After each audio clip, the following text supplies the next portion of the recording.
Hi, this is Jack Wood here with the Ego11. I'm just going to do a quick strip down video. I'm going to pull it apart as much as reasonably possible in a short space of time on a video. So I'll talk way through it quickly. Take the bolt out. It's Cure 3 Plus bolt, so it has the larger inserts out of the SLS. I'll take the rammer out next.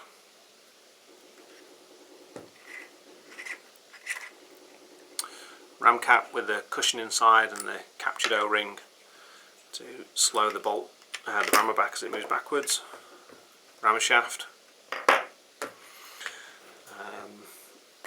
So I'll go ahead and pull feed neck off.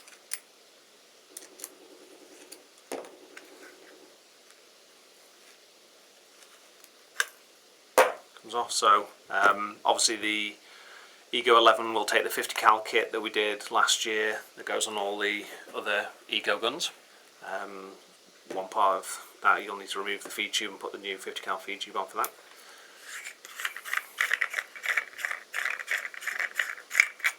Take the barrel off. Shaft 4 barrel.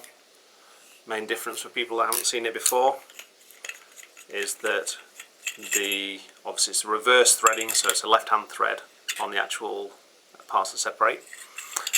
Difference is that on the back section it's actually male at the head of the back section and female in the actual barrel tip itself. Gives you a much longer control bore, gives you better efficiency, better consistency.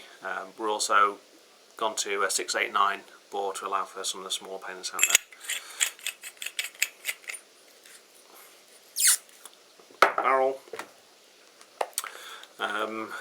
Then I'll go ahead and take the reg off. I've just done a separate video for the reg, so I'm not going to break the reg down now, but I'll remove it for the purpose of this. So that's the SL3 reg is coming off. I'll take grip screws out. Also done a separate video on new features in the frame, so I won't go into too much detail what's on frame. 4 screws instead of 6 screws. Grips pop onto the posts. You can also see quite clearly on this where the actual grip slots into a recess all the way around the inside of the frame. So it clips over the post and clips into recess. That helps it add a bit of waterproofing and also makes it feel a lot nicer because the rubber grip is a continuation of the metal as opposed to being plonked down on top of the metal. Obviously on the back of the frame there's the new console and the large display.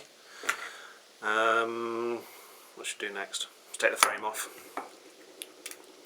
So removing the frame, obviously you always got to unplug the eyes and the solenoid first.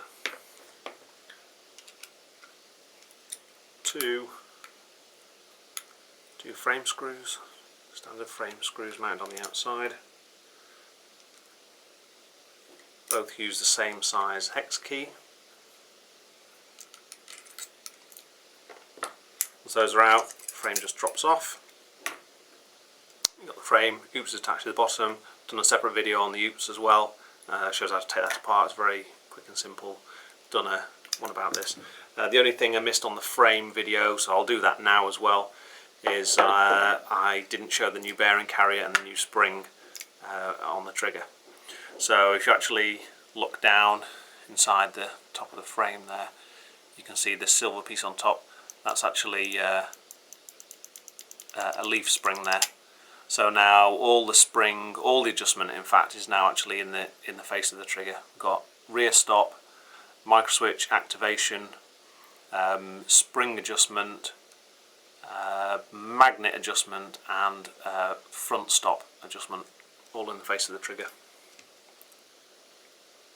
Home key for this. Bearing carrier just comes out from the top.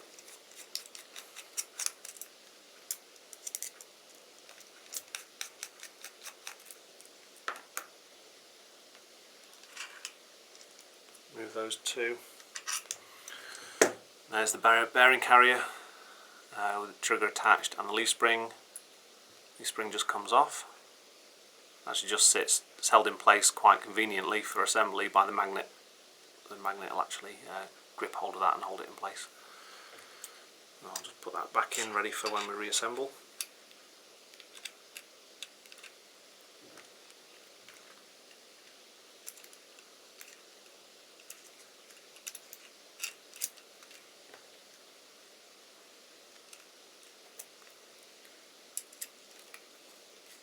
Always find putting the screws in loosely to start with works better.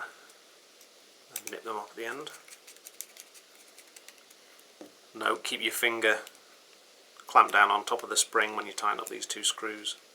Just stop the spring popping it up out of place. That's the frame off. So going back to the main body again, not much to go now. Take out a bit tight. Take out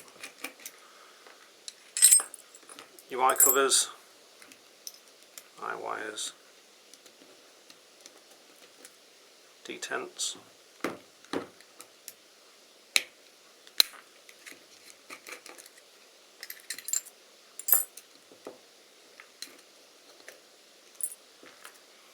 eye wires are off. To remove, we've already taken the rammer out. To remove the exhaust valve, valve guide. Obviously to remove the exhaust valve you don't need to take the valve guide out, but I'm going to take it out, take it off now to get this body down to pretty much next to nothing. The LPR retaining bolt, take that out. LPR housing, just LPR in there.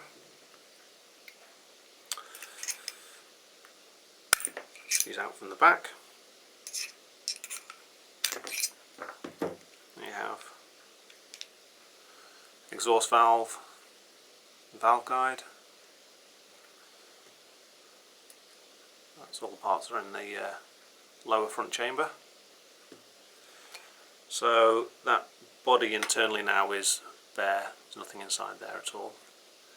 All we're left now really is the solenoid.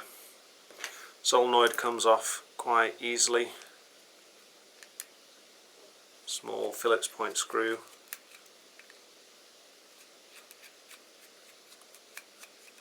Two of those, solenoid comes off. Just leaves the manifold attached onto the body, 3 screws there.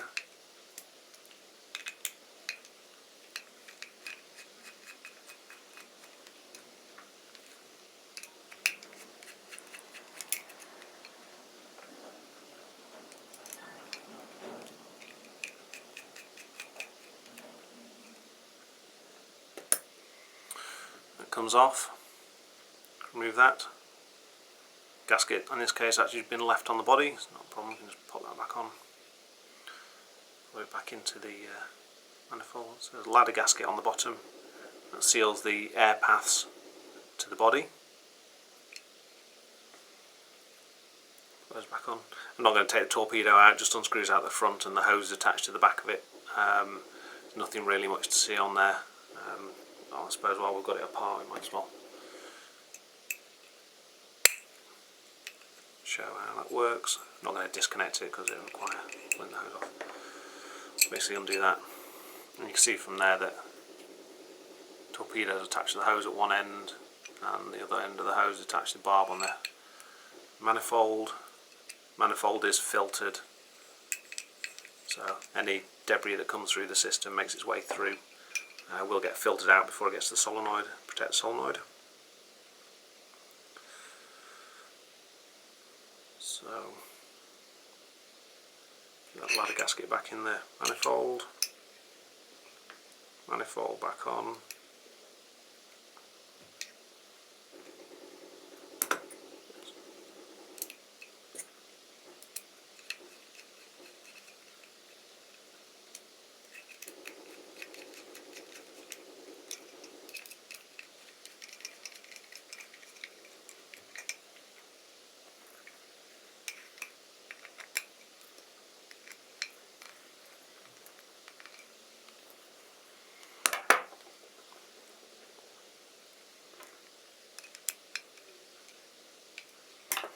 I've reattached another ladder gasket, seals the solenoid to the manifold.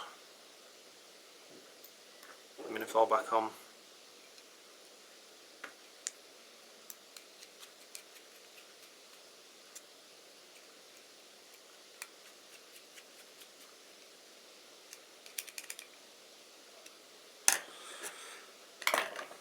Okay, so solenoid's back on.